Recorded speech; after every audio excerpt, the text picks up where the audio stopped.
This one was a little under the radar yesterday, but I want to talk about it for a couple of minutes. Clemson beat FSU 34-28. Classic conundrum for me. Classic Saturday conundrum.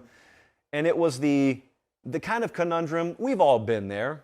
You're on the field after a team has beaten their rival for the first time in a decade and a half, and you're surrounded by people, and you can't get to a TV, and you got no cell service, and so you don't get to watch the 7:30 game. We've all been there, right? And so Clemson is playing FSU, or at least I'm told they are, but I don't get to watch the game live. So the first impression I had was looking at the post-game box score. And I text Bud Elliott, Budrick, for those in the know, and I said, hold on a second. You're telling me FSU had 10 more first downs. You're telling me they had 90 more yards. You're telling me they were 7 of 13 on third down. They had 206 rushing yards, 6.1 per carry against Clemson. That's a big deal. You're telling me they had all that and they lost and didn't even cover? And he said, go check the middle 8 and then compare it to the fourth quarter. And then I realized what he meant. Clemson was up 34-14 in this game before it got a little bit closer in the fourth. Translation, a lot of this was garbage time. And so the box score lied to me, as box scores can sometimes do. 1 of 4 on fourth down, I would imagine, greatly impeded Florida State's efforts here. That hurts. That's how you end up racking up more yardage than the other team, but not more points than the other team. Because you can go all the way down the field as much as you want. But if you get to fourth down and then you can't move it any further and you turn it over, all you did was take up some time, take up some real estate, and not put a dent in the scoreboard.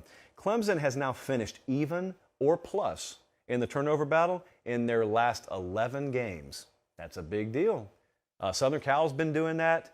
Clemson's been doing that. There's some teams out there that have got impressive streaks right now of not turning the ball over. DJ Uiagalelei continues to hover in this area where it's not quite at the Heisman conversation level, but it's in the ultra-sharp efficiency level. He was 15 of 23 yesterday, 203, 3 touchdowns, no interceptions. He's just efficient. He's doing everything they need him to do, especially because he's got Will Shipley back there too. Shipley had 238 all-purpose yards. He returned a kick. He does pretty much everything. I mean, if they needed Will Shipley to play safety, outside linebacker in a pinch, he could probably do it. I guarantee he knows the defense. I would not overlook the dynamics here. This is what I wanted to touch on.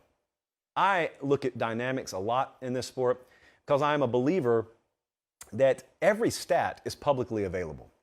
So if you really want to dig far enough, you could arm yourself with every stat and yet still not know everything you need to know.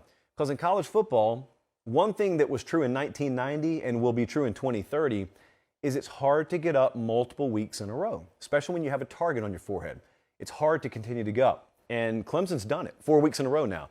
They did it against Wake, and that should have drained them. That was overtime, should have drained them. Nope, they responded and played really, really good ball against NC State, and they had what could have been a sleepwalking spot on the road at Boston College, 31-3, and then they go to Florida State yesterday. Back-to-back road spot. Their double or triple due down, they ended up winning and covering. So what do they get for all that?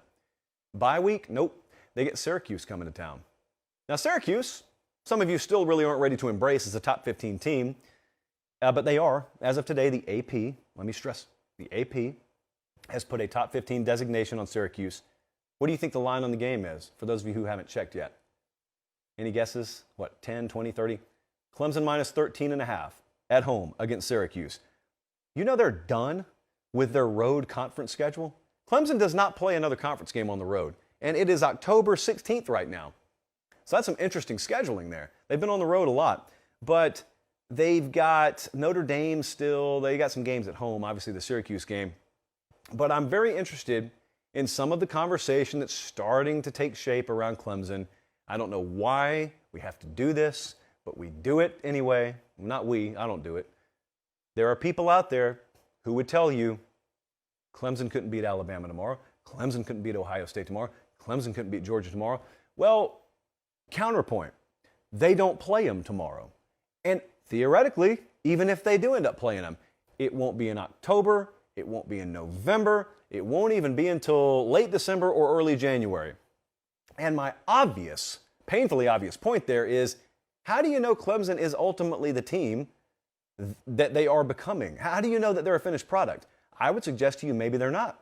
I would suggest to you they're still evolving, as many good teams are this time of year. And so, how do I need to teach this lesson? This team, more than anyone else, should have shown you in the past that what they are in October can be a far cry from what they end up being. There is no team, no brand out there in college football that perfected the art of peaking at the right time over the years than Dabo Swinney's Clemson Tigers.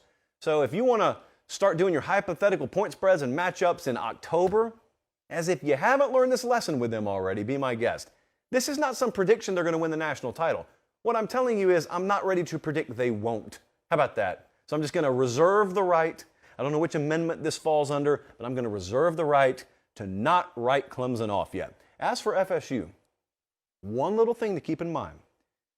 These rushing yards yesterday, while they did not end up resulting in a win, keep them in mind. The one thing you're not supposed to be able to do is run the ball traditionally on Clemson. And by traditionally, I mean between the tackles. You're not supposed to do that. And FSU did yesterday. They ran it on Clemson successfully. Their running backs, not Jordan Travis, their running backs popped off 9.9 and 6.2 yards per carry, respectively. So, just tuck it away, because if someone's trying to blueprint their way past Clemson down the road, maybe it is in a playoff spot for all we know. Maybe it's in the ACC championship game. You're looking for teams that could do similar things to what FSU did to them yesterday. It's just that you got to end up converting on fourth down so you can actually win when you do those things. Clemson minus 13 against Syracuse. Fascinating Saturday ahead. Fascinating. Guys, thanks for watching Late Kick. Make sure and leave a comment. I love interacting with you. But most of all, please like the video and subscribe to the channel. That's how we keep all of this free.